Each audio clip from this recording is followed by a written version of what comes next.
Hi, everybody. I'm Diane Brady. I'm here with Bill Schaninger, who is Senior Partner of Modern Executive Solutions. Good to see you, Bill. And you, Diane. We're talking about the year that was, the year ahead. I want to start with what was on your radar for the world of work this past year? What do you think were some of the transformative decisions, moves, et cetera? Well, I mean, for sure, the generative AI stuff has been dominant, right? Right. No doubt about it. It's been only a year right. since it basically was launched in the world. And that's and all the artifacts that came off that. Obviously, you and I talked about, right, the open AI and that the entity. Yeah. But also the underlying sense of how it impacts every function, how it can impact most business models, but always coming around towards the idea of the impact on the employee, where you have like the branch now of human-centered AI. And I think that is still swirling where people are trying to both catch up with the rhetoric, catch up with the technology, and then just come to grips with what are we actually allowed to do? And then what do we want to do? And I think from those an are two, ethical point of view, a regulatory, when you say both. What is allowed? Okay. Both. I was at a conference a couple of weeks ago on future work meets AI. Yeah. And there were some folks there from Watson. There was really thoughtful folks, almost around the ethics of what you put into the large language model. So what's legally sourced, what's ethically sourced, how transparent is it versus what should we be doing? Started looking a little bit how we think about like PII for people, right? And the idea of, well, what should be in there? And I think the jury's out, honestly. I mean, it used to be old school governance, like this is what's legal, this is regulatory guidance, this is the company rules, this may be best practice, and then here's what is a free for all.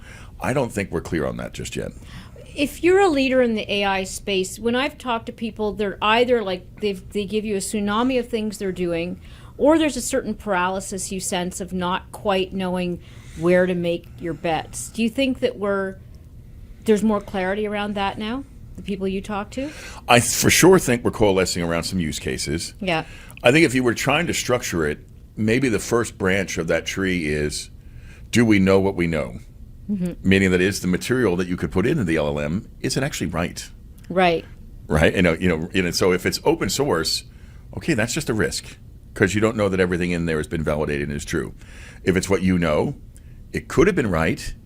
What's your process for keeping it up to date? But at least at some point it was accurate. So I think the extent to which you have the information going in, it's been validated, and then the refresh cycle. I think that has to be worked out. But you can imagine stuff that we used to talk about like, massively personalizing healthcare, education, onboarding, training. Well, that might be pretty nice if there's just a function that allows it at some point to be refreshed and it's right. Right. I think those use cases will run pretty well. The ones where we start having to get into validating anything, particularly with performance or pricing or sensitive customer information, 1 degree more challenging because you're like, well, if that goes into the LLM, does everybody have access to it? So I think you're likely to see more fragmented private models that are proprietary. I'm not sure where the open goes on that front, right? Because we can't give everyone access to it. And in the world for people, certainly it varies by regulatory environment in how you can make. Remember when we were all talking about machine learning and predictive algorithms for screening just resumes? Yeah. There were some countries, particularly like in the EU, the members of the EU or in the UK, where they were like, well, we want a human involved. We don't want a machine excluding people. I'm not sure that we have that one nailed just yet about can we use the algo to meaningfully differentiate between people. Before we move on, because it's such a big topic, is there any advice when clients come to you in the whole realm? It's hard because everything's contextual to the industry, to the person. But any general advice you have as people look out to 2024 as to how to be thinking or where to focus on with regard to Gen AI or AI writ large? I just love the idea of maybe take stock of knowing what you know. And it sounds trite. But if you can draw a line in the sand and say, we're going to commit to, if not an ongoing refresh rate, once every 6 months, once a quarter, out with the old, in with the new. Yes, because you can avoid garbage in, garbage out. Yeah. Because, boy, if you think about, just think if you're a professional services firm. Let's say maybe you make pitch packs or deal packs. How much time do you burn on the bright young things you hire out of the best schools in America or around the world where they're pulling slides? That seems kind of dumb. Yeah, with the date 2 years earlier. With Right. the No kidding. data on it. But I love the idea of the time and capacity that you free up from that mundane activity to be put back into problem solving, apprenticeship, talking about presenting with impact. Well, now suddenly the job is a whole lot better. It's more exciting. Your employee value proposition will go up. EX is certainly better. And maybe you go back to saying we might have a smaller group, but they're certainly more developed. Yeah. Let me ask, let me pivot, since you're thinking of regulation. I'm actually thinking now of the Supreme Court and the decisions that were made around affirmative action, et cetera. That really struck both a nerve with a lot of employers who now feel a certain, can I do this? Am I allowed to do this? What are you seeing? So one of the nice things is I have a colleague at Modern named Larry Eamon. He was a long time at Gallup. Yep. I was a senior partner colleague there, and he convenes the most amazing groups of senior leaders, many of them CHROs, some chief talent officers, and then broadening to include CEOs, chief marketing officers, chief finance officers, et cetera. And I've gotten to participate in several of these meetings, these fora, if you will. I've been so impressed and so just enlivened by almost a universal, oh no, we're still doing it. We just don't care. They can rule what they want about colleges. We're committed to diversity. Right. We know this is the right way to run an organization, and we are committed to doing it, period. The first time I heard that, I was like, oh, thank God. Right? Because you remember they had the roundtable and all the ESG sign-offs right before COVID. Right. And then immediately after was this first real test, and some of them backslid off that. And it wasn't a multi-stakeholder perspective. It was fire, shut down, do this, right? Yep. Excuse me. And I thought, oh, how great, right? Now, what I do think is interesting is I think many of them are being thoughtful about waving the red cape that is some of the titles. So is a chief diversity officer just focused on diversity, or is that person really the chief talent officer? And they were being thoughtful about the group of people they bring in and the pools and how they pick leaders. The word diversity needs a rebrand. I kind of lose people hello now when you say inclusion, diversity. You don't mean to. Everybody wants the same outcome, but it evokes a certain bureaucracy and a box checking for a lot of people. For sure. I mean, right or wrong, it has come to be a bit like old affirmative action programs. It's an EEOC exercise. When I think the modern version of it really is around talent. And looking for alternative sources of talent and finding ways to be skills focused, not pedigree focused. Well, that's wonderful, right? And for sure, when diversity is treated as an outcome, not an activity, it has a whole different stance to it. And so maybe we're really turning the corner. Being better. For sure. Yeah. If you think about DE and I, E in particular, equitable access to opportunity, should start upstream in recruiting, how you're thoughtful about engaging candidates, how you onboard them, the kind of training, the first placement, all of that, all equitable in access. And in the environment you put them into, don't make them a one, don't make them singular or a token. It's an inclusive environment where you can look around and go, oh, I can be here. I can see this. That's wonderful. When you do that, particularly the E and I together, you get great D outcomes. That's talent. And so I think it's nice, the repositioning of that. The E, I immediately think of economy. And I am really unclear when I speak to leaders as to how they're thinking about the economy, because I keep hearing about more layoffs, concern, volatility, and yet the economy looks pretty good. It does. For technically. So what are people coming to you for? What are you seeing yourself? It reminds me a little bit after the sharpness of when the dot-com crash happened, I think there was talking dot-com crash back 2000, 2001, right? There was a hyper-indexing towards anything that was E-dot or whatever, right? And I think there it was a rebalancing of financial capital and human capital back towards a broader range again of different sectors. Yeah. So you had more puts and takes as opposed to everybody just piling into things they shouldn't. In the financial crisis, I felt like the softer landing was a little bit more achieved because we kind of licked our wounds on not understanding risk. Thank you, big government. Yeah. Partly, not totally, yes, partly. For sure. But a more thoughtful response about how do we keep Americans to work? How are we thoughtful about how we participate in the global economy and ease our way back in? I also think we might have learned a little bit of a lesson about how not to treat our houses as Right. Right? Right. When your single largest source of private wealth is suddenly being put underwater, it's problematic from for a consumption economy, right? This time, I have clearly I'm not an economist. I mean, my PhD is in management, right? But I know how to look at the economic numbers, and it always looks pretty good to me. I'm like, well, what are we concerned about? I think our hyperfixation on the tech sector in general has made us a little wary of the massive run-up and spike that happened when we were all closed in. Yeah, that's and then we're true. reopened. Since you're talking about dot-com crash, financial crash, you would argue the next big crisis really was COVID. Are we still in recovery from that in some ways? I think, but boy, I think more is behind us than is in front of us. Of course, that feels that way to me. Yeah. I mean, the only thing that would be if we got a variant that suddenly the test didn't work on, or we needed a real new approach, I think that would be scary. I'm thinking more the mindset. So, like when you think about the concern about the economy, is the concern that let's take productivity and the fact that are people fully back to work in the sense of what we're used to seeing pre-pandemic? Right. Well, I think the JOLTS data would suggest that people who want to work have opportunities. Full stop. We still have a gap between what's people looking to fill the job and the people who are, that's still there, right? We don't have enough people still working. Working in the traditional sense, let me be clear. We had a lot of businesses start up. I do think this phenomenon of people what was being labeled double dipping, I think that's a thing, probably between 5 to 10% of the workforce. Working two jobs at once? Yeah. Ergo not doing either job that well? Well, potentially. I don't know. I mean, look, that's the normal response. My former colleague Aaron DeSmet and I used to talk about this a lot and saying, why do we care about 40? What's magical about 40 hours? Shouldn't we care about the outcome? Yeah. If you can do it in 15, good for you. Right. I mean, I re-engaged on an op-ed I'd put out, I don't know, over a year ago on why not the 20-hour work week. Why not? There was a book, The 4-Hour Work Week, wasn't there? And that was apparently doable for him. Yeah.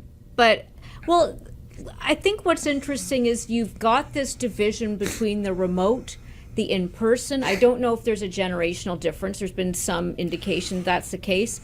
But that does seem to create a different mindset for the companies that are pivoting one way or the other. Like, absolutely. Not everybody's true. Like hybrid, they all lean one way or the other. For sure. And, one of the things I had done with my McKinsey colleagues was looking at this and saying, is it age-specific, generational, or is it family context? Family context explained way more than age. I've got kids and I need to be home. Yeah, usually it was if you had one mouth to feed and or a second major, like sort of claim on your time. Yeah. I've got a parent who's ill and I have a child. I have two children, whatever.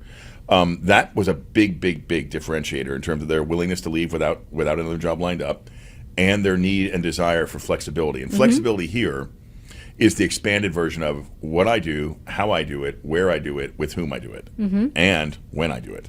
The nonlinear workday was really a product that I think many people learned was possible during COVID. Got to get the kids off to school, feed them breakfast. Oh, but wait, now they're homeschooled. Okay, I can get these hours in at work because my partner's, that sort of juggling. Yeah. As opposed to the show up by 9, show up at 5. So I think we are still working that out because now that people have gotten a taste of I can get the outcome done, the deliverable, why do you care when I do it? And to me, this is the big conundrum.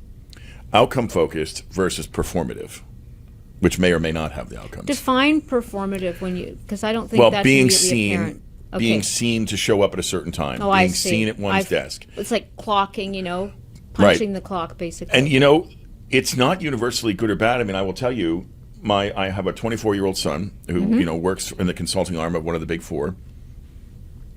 In his intern summer and in his earliest work, he wants to be in the office every day. He wants to be at the client site. He I wants would too if I were in that apprenticeship. position. Me too. I mean, I've modern had been largely remote, born more out of search, than the consulting arm, and I have found myself as a new leader, learning new people, saying I just desperately need to see these people. Yeah. So I convened them, last week, and it was like for me, I needed to fill up. It wasn't like I was coming out of an era with a desk and a bunch of a sea of cubes. I just needed to see these people, and we could start developing a language and some norms around how we're going to work together. What I worry for organizations now is they continue to allow themselves to be run down the road of a 1 or a 0. And I think we have got to find a way to say, oh, you get this, I get this, as if it's the person driving it or the company driving it, as opposed to let's let the work drive it. There's nothing wrong with saying starting new work means we should probably be together. Yep. The company ought to be able to say, I get a day a month because I want us to celebrate and know what's going on. And the unit you work in ought to get together for some coordination. That ought to be reasonable. To this point, it still feels a little bit like a tug of war to me. And when I hear leaders talking about it, it is almost always describing a power dynamic and what they have to do or what they're going to do as opposed to work driven. So I think we're losing that battle a little bit just from the credibility of why wouldn't you base it on the work as opposed to who's in charge? There's a perception among leaders that remote workers are not as productive. And now I don't know if that's universal, because I've certainly met some leaders who believe they are as productive, Yep. and their cost base has gone down, and yeehaw. But I get this sense of dissatisfaction usually among the managers, not the managed. For sure, the dynamic that was occurring immediately when COVID started was remarkable, largely because we were trading on an installed base of employees who knew how to get things done together. Yeah. As we've been systematically rolling in new employees who've not been onboarded in person, who've not worked together, it starts feeling more and more like bead-strung individual efforts as opposed to collaborative efforts. I think the extent to which work is an individual contributor, maybe they can still be productive based on that person and their context. But if it's collaborative work, it most certainly is not as effective. Yep. And I think that's being now used as a reason to bring everyone back full-time with a mandate. I'm also not sure that's the answer. I mean, people have learned life happens. Yep. And if you want to engage the people who have the complex work environments, the complex home environments, you need to give them flexibility. I think so. And I think real flexibility, right? Like Yeah. acknowledging that if I need to do this tonight from 8 to 10, why not? Yep. With Right. a face mask on, who cares, right? Right. That's my problem. I want to move to, unless we can certainly, I think this conversation will bleed into this one, which is the other E that comes to mind is elections, which really is about, really the geopolitical landscape has impacted business in a way that is unusual. Not just, started with Ukraine, of course, the Israel-Hamas war. We've seen university presidents going before Congress, some fired, some not, always controversial. But that kind of infiltration of politics into the workplace is difficult when you marry it with what's perceived to be still cancel culture. What advice? I'll tell you, I'm start with so observation. worried about that. Yeah. Right? I think, you know how you have the opening salvo comments where, Gen AI is an easy one to talk about. Right. Right? Are we still going to use any expatriates? Gen AI, what does that mean? How do we feel about, foreign trade, right? All those are safe topics. The whisper conversation is this topic. What are we going to do as we get closer to the election? Yeah. If you roll back to the Me Too movement and to George Floyd, that was the start of the end of the era of employees saying employers could thread the needle and not talk about it. And I think now they're very clearly saying, using civility as a banner. Quiet civility, a public civil discourse, the old rules like when you go to someone's house for dinner, you don't talk about religion or politics, right? I think that's done. Was that necessarily a better framework? Because, again, part of what George Floyd brought to us was a recognition that there were things not being discussed, like institutionalized racism, that needed to be discussed. Well, if you were the people in charge, it was very nice to keep it under wraps. Right. It gave the appearance that it's not a problem. Right. Right. I think it was necessary, just from a straight consciousness-raising standpoint. We probably ought to take into account what's actually going on in the communities we do business with and with the people that we do business with. So I think that was a good thing, even if it made it a bit uncomfortable. And of course, you'll get the retort, which is, well, this is a profit-making enterprise. Is it really? Just that. Because, a couple of years ago, we all signed on for ESG and the multi-stakeholder perspective, which said we had a commitment to our employees, our communities, our customers. Surely the social and political environment plays into that. Well, and how safe I feel at work. Like, I think about the conversations around how Jewish students are feeling on campus. You could argue, if those conversations continue to the workplace, how do Jewish employees feel or to that, and Muslim employees or anybody else who has strong views on Israel Hamas being one of the topics du jour? Yeah, I mean, look, it's super interesting. I mean, race in America had dominated for a long period of time. Just as an observer of a person of a white male who is Christian in orientation, This topic does seem to have really reignited the fires of, is any dissent, is any question about a two-state solution or not, is it somehow anti-Semitic? And that, I worry a little for organizations and say, where if at work, if you believe that you spend most of your waking hours at work, and that you think that you can make people's lives better by addressing how the workplace is, surely we have to include civil discourse. The ability to acknowledge that we may not agree on things, but we can still collaborate. I worry greatly for organizations that run themselves into the 1 and 0 and say, well, we're just not going to talk about that. I think the employees, if we're not careful, will increasingly segregate themselves. You segregate themselves to being, I want to work with like-minded people. Yes. Yeah. So we're going to see a segregation of corporate America in the same way we've seen a segregation of America writ large. I worry if we are not careful, we will find ourselves truly polemically split. I am right-leaning. I am evangelical Christian in my orientation. I am progressive in my orientation. I only want to work remote. I don't want to be forced to ever come in. I only want to work in person. Now, I'm only being slightly hyperbolic in that you see these fault lines. And in our history, in America, even when you looked, and I think wonderfully brought out, like in Freakonomics and other behavioral economists, even if you had a slight disposition that you didn't want to be the only person in your neighborhood who looked like you, and by and large, you were good with a diverse neighborhood, within 2 generations, it would look segregated. Why is that? Well, it starts to Human accelerate. Nature? Yeah, well, and it also starts to accelerate the concern that, is this for me anymore? Can I be present here? Now, often that's been held out by white America, largely in charge, saying, well, see, okay, that's why we have to have an enclave. I worry not only have we not learned our lesson along racial lines, because we clearly have not. Excuse me, as you see, just like but yesterday or the day before, you're seeing, large credit unions denying applications for mortgages. It's like, right. Come on. The Navy, right? and then this, you're referring to that basically black members were denied at a higher level than that's white. old school. That's old school disparate treatment. That's not adverse impact, right? That's treating them different. Period. What I worry about there is, what if we get to the point where at work we decide, well, we don't talk about that here. Well, what do we talk about? I mean, if you're bringing your whole self to work, no matter what it is, surely these things have to come up. And you can either engage them in a way that is civil discourse and acknowledge that we don't agree on everything, or you don't talk about it all, and what's going to happen? That becomes untenable at work because the pressure and the tension's always there, and you will have a split. Does civil discourse look different in this environment than it used to? Because we were talking about civil discourse pre-George Floyd basically being, if you're going to polite conversation, it's got to look different now in a world where we bring our whole selves to work, and these issues are top of mind because we feel like we're living them every day. I wonder, I think it does. I do. There was an era when we would read a story and we'd be on A1 and then we'd go to A14 and we'd finish somewhere in the back. I mean, the long form interview, the long form article, you'd read something in the New Yorker or the Economist that spanned 7-8 pages. Right. Electromagnetic fields, I remember it well.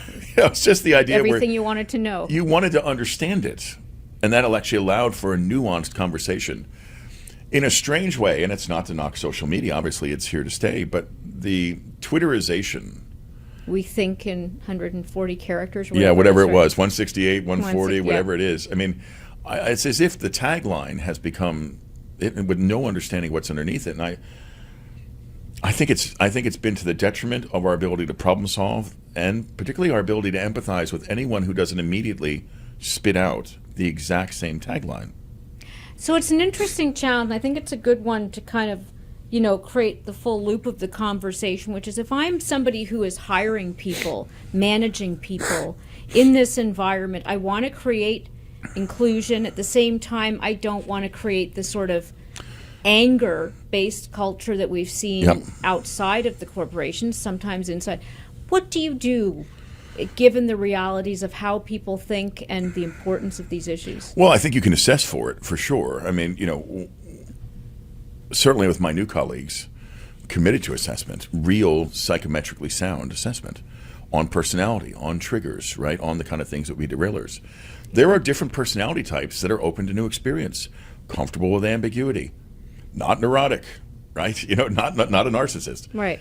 So the idea that you can have someone who's open to new experiences, willing to take in alternative points of view, it's good for problem solving, it's good for client service, it's actually good for collegial interactions. Is it hard to find those people, or is that the norm? No, it's not hard. You just have to look.